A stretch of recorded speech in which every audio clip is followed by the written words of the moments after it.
anxious and he doesn't sound anxious because his resistance system is actually keeping feelings out of his awareness. Remember, anxiety comes to the surface because feelings are at the surface or they're about to break through. This guy's resistances are so strong. Yeah, feelings aren't breaking through. So we don't really have to worry about his anxiety at all.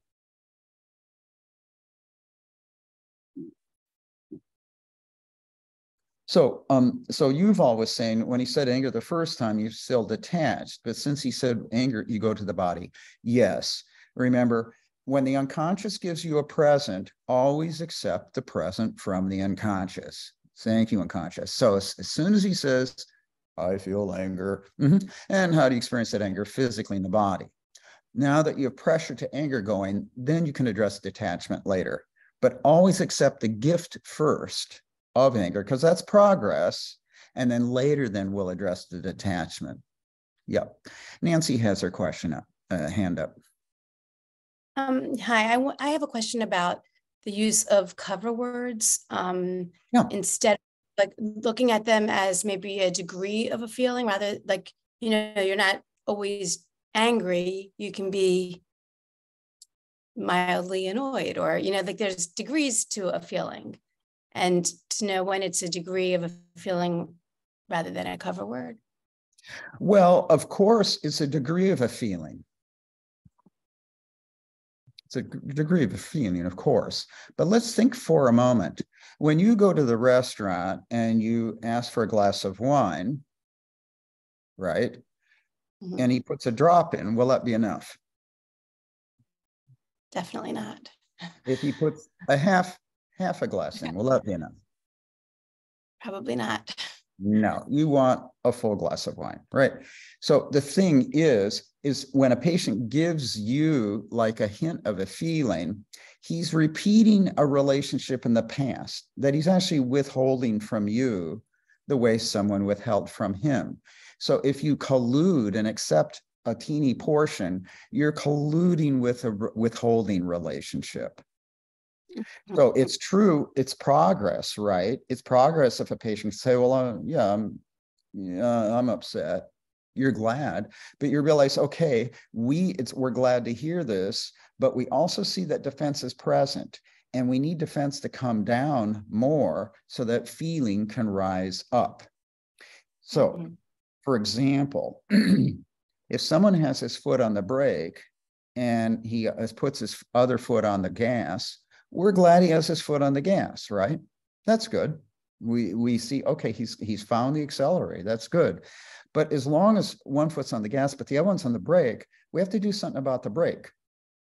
And even if the brake is on just a little bit, we have to do something about the brake.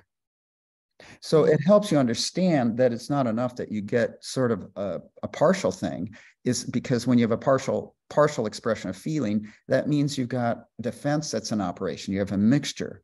And we've got to get defense out of the way so the whole feeling can come through. So for example, if someone's got his foot on the brake, it doesn't matter how much you keep trying to get him to push on the gas because the brake is still operating. It's slowing down how the car goes. So in that way, you're having to keep in mind conflict. When we hear him say, yeah, I'm irritated, or I feel anger, there's progress insofar as the word came up. That's true. But insofar as he says, I feel anger, and you just keep pressing, how to experience that anger, how to experience anger, you actually won't get any further because you have to address the brakes. You have to address the defenses that are in the way. What happens, we're so happy to hear feeling, we think, oh, if I only press on feeling, we'll get somewhere. But you won't. You're having to realize, oh, I'm only getting partial expression of feeling because of defenses, so I've got to find out. That's why you're going to say, well, irritated is a bit vague. Could you be more specific about the feeling?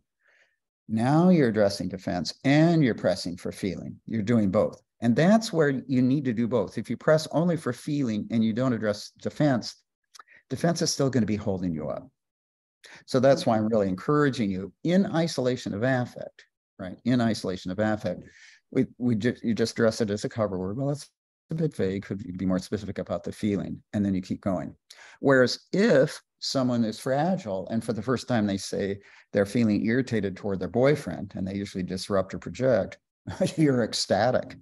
And you'll say, yeah, this makes sense. And how do you experience that irritation toward him? Yeah, physically in your body. And you'll just keep asking about that low-grade feeling as you're building her capacity. Mm-hmm. Thank you. That makes sense. Oh, good. Well, how does it make sense to you? What's the sense you're seeing here? Differentiating the where they are, psychodiagnosis, and treating the word accordingly. Whether it be a cover word or, a home run. Great. As Charlotte was saying, patients often report feeling heat in the head without talking about anger. But I guess this is the size of rising anger underneath the defenses. Absolutely. You say, yeah, and how else you experience that anger here toward me? You just say, yeah, absolutely. Or with some patient, yeah, and that's so it's rising up inside you, isn't it? Yeah, and how else you experience this anger here toward me? And as you continue asking how else you experience that anger here toward me, anger rises and new defenses emerge, defenses that cause presenting problems, defenses we have to get out of the way so that you can eventually have an unlocking. Yeah. Oh, and the representative from Iran, Amir. Hey, first of all, is my voice even discernible in this chaos and noise? If not, I'll go to a place where you can you hear me? I can make it out. Okay. So first of all, hi, it's good to be back and to see you again, Jon. Great to see you. My question is about the diet of supervisor and supervisee, and at what point you start. Or let me ask this: what signs do you see when you're supervising students that tells you maybe it's time for you to look at the relationship and the feelings they might be having towards you as their supervisor? For example, when you were telling Samantha, could we together see that and acknowledge that as progress and as success? I can imagine if you did that with me, it would stir up feelings in me. And my question is, at what point you will start to address that? And because I believe it's very important for the relationship. Because where I come from, on my learning experience, there is a lot of things going wrong in that diet. And I think maybe as part of that supervision, it behooves us to take a look at that as well. Right. Well, so let's so for the rest of you, just to make sure. Amir was asking, so when do you ask for feelings toward you as a supervisor in the supervisor-supervisee relationship? Because at a certain point, I was asking Samantha, so can we enjoy that success together? And he was saying that oftentimes things go wrong in supervision where he is in Iran. Of course, the supervision relationship is primarily a teaching learning relationship, right?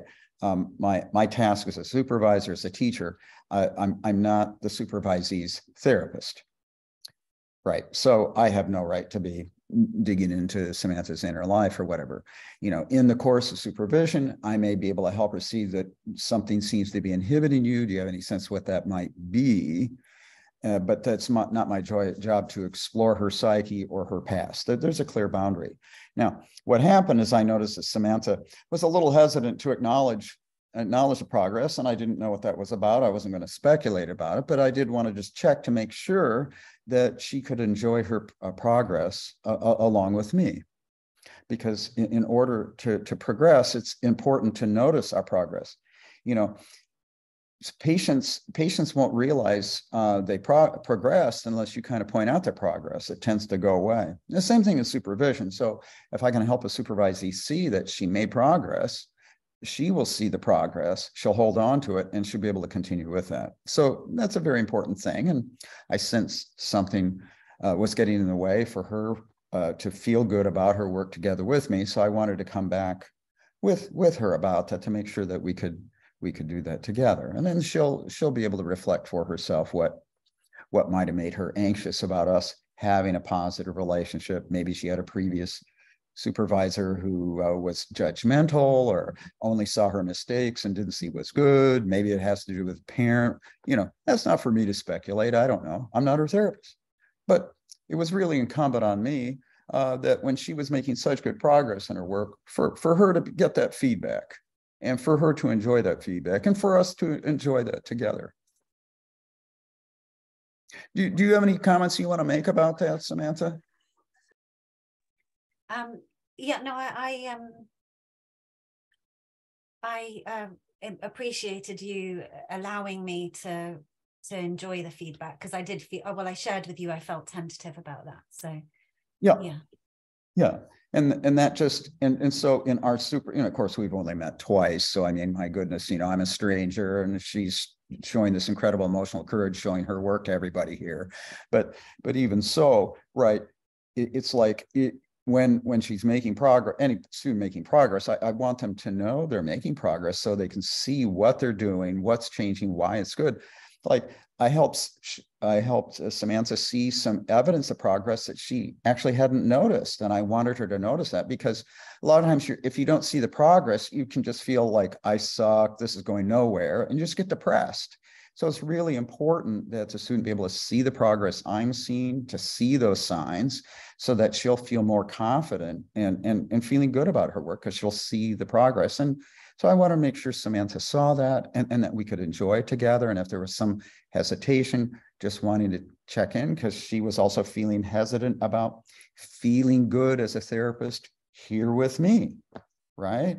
And so I wanted to make sure we clarified that a little bit, so that she could feel good here with me and could feel confident in her progress here with me.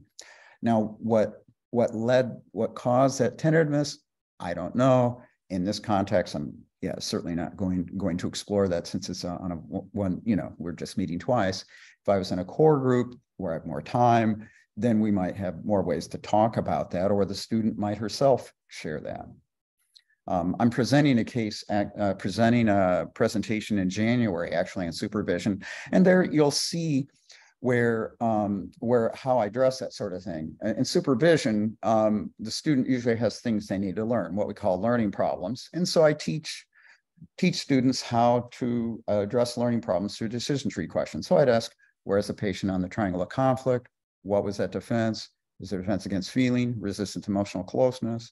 How would you identify resistance, clarify price, and then do pressure to feeling? See, those are decision tree questions. And through that, doing that again and again, right, Samantha was learning how to do the clinical thinking we need to do in resistance work, and just doing that again and again.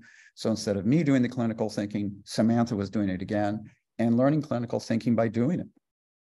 Now, sometimes a student has a learning problem, but they also have a problem about learning that interferes with the learning process. We didn't have that here. So, and in the case I'll show in January, I'll show how we help a student when there's a problem about learning that's somewhat emotionally based, because there's a kind of a delicacy. We have to address the problem about learning without doing therapy. And yet the supervision, if it's very helpful, does have a therapeutic effect. And that there's a delicate balancing act in how we address problems about learning. People who fail to have that distinction between supervision and therapy, they do therapy with supervisees, and then that's a boundary violation, and then they're teaching their students how to violate boundaries, and then you just have a terrible, terrible mess. But I think also another thing you're raising here, Amir, is the importance of paying attention. What impact is our supervision having? That's why I keep checking in. How is this changing your understanding? What impact is this having? What are you understanding? What aren't you understanding? So that I'm constantly assessing, how the supervisee is understanding this process. What is she understanding? What isn't she understanding? Where is she struggling? Any struggle she has, it's just letting me know where she needs help. There's a famous article you would love, Amir. Are you ready? It's called Collusive Selective Inattention to the Negative Impact of Supervision. It's by Lawrence Epstein. And he talks about how the supervisor and supervisee can collude to ignore that this supervision is having a negative impact. And that's very common. 35% of supervision is harmful. 50% of supervisees have had a harmful supervision. So this is a very common thing, and it goes on a lot because there is this collusive selective inattention to negative impacts we're having. So that's why it's always important for us to check, how is this working? Is it working? How is it not working? how do we need to revise it? Yeah. Is there any follow-up question you had about that, Amir? Not really. You really answered a lot of questions I had. Again, thanks to Samantha for everyone.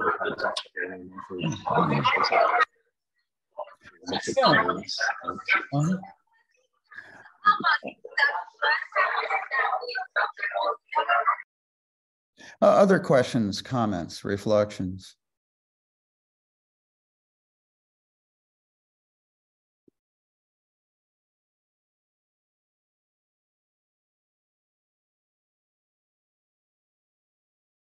I think one of the things that we're finding striking as we're looking at cases in our seminar here is how resistance is actually, in a highly resistant patient, almost every patient comment is a sign of resistance. Almost every comment is a way to maintain distance. And it doesn't mean the therapist has done anything wrong. The patient's just showing you, this is how I learned to relate. This is my habit. And for us, it's breathtaking because Freud initially thought, well, we'll just wait for the patient to say what comes to mind. And by 1923, almost 100 years ago, Freud says that doesn't work. You let patients say what comes to mind. What happens? They can say what comes to mind about a difficult topic for a few seconds, but then they start using defenses. It's 1923. They're saying we really have to do defense work very systematically. And now it's kind of breathtaking as we look at videos to realize how systematically resistance happens and how systematic we need to be in addressing it. And that it's really a revelation to see how frequently it comes up. And then as a result, a revelation to see how the frequency of our activity needs to pick up. I gave a presentation one time in Oxford, and a guy stood up in the audience and says, "Aren't you a bit manic?" Right? Because I was intervening so much. I said, well, you'd have to ask my analyst, because if I am manic, I'd be the last person to know. But I said, seriously speaking, what's interesting, you're asking if I'm manic, but we never ask ourselves, isn't the resistance system manic? When you think how many resistances we're seeing continually, like this guy avoiding Samantha's gaze continually for minutes, and how every statement almost was a form of resistance. I mean, that's what's kind of breathtaking. And it really helps you when you see this, then it really helps you reconceptualize really psychopathology. We can't say that this guy has depression. Depression is not a thing he has. Depression is the result of ongoing resistance and defenses, that every second of that exchange, at every second, there were resistances causing depression. So depression, of course, is always there, but it's the result. So if you can interrupt those defenses and resistance systematically, depression is dropping in session because you're interrupting the pathology creation system. So this is another reason, this is what I was helping Samantha with. It's like, this is a radical shift in the way we think. It's a radical shift in the way we intervene to realize I actually am going to interrupt this pathology creation system systematically so the patient has a drop in symptoms in session. But that requires a much more active intervention tempo. Now, Fatima has a question here. If the patient says, I'm angry toward myself and says bad things about herself, but is sharp and energetic and not depressed, is this self-attack or rationalization resistance? Fatima, of course, without seeing the videotape, I can only speculate. Okay, so although I shouldn't speculate, but since you've offered a question, I'll go ahead and speculate. When someone is in repression and they say, I'm angry toward myself, they become depressed. All right, self-attack makes them depressed. They become weepy and so on. However, someone in isolation of affect may say, I'm angry toward myself, and then she says bad things about herself, but she doesn't become depressed in session. In isolation of affect, she remains detached, right? And like you say, she's sharp and energetic. She's not depressed. So what we see is that she's intellectualizing about self-attack, or she just brings up a lot of self-attacking thoughts that ends up functioning as a resistance. So this would be my hypothesis, Fatima. So given my hypothesis, which I encourage you to test out, you can send me an email later, let me know if it works. If I'm right, if the patient is actually in isolation of affect and resisting you through this strategy, I would say, yeah, these are your thoughts. But notice I'm hearing this wall of thoughts, but I'm not really getting to meet you. It's like you're able to hide behind these thoughts. So I wonder what feelings are coming up toward me that make you hide behind these thoughts. What feelings are coming up here toward me? So don't get entangled in inner self-attack. Just say, and again, in these thoughts, they're very well formed. But again, I'm meeting this wall of thoughts. Can we find out who you really are? Yeah, behind these thoughts. Yeah, what feelings are coming up toward me? So just keep asking for feelings toward you. Don't get engaged, because the issue is not her self-attack. The issue is that she uses a bunch of thoughts to keep you at a distance. See what happens when you test out that hypothesis, and feel free to email me, in a week or so to let me know how that strategy works.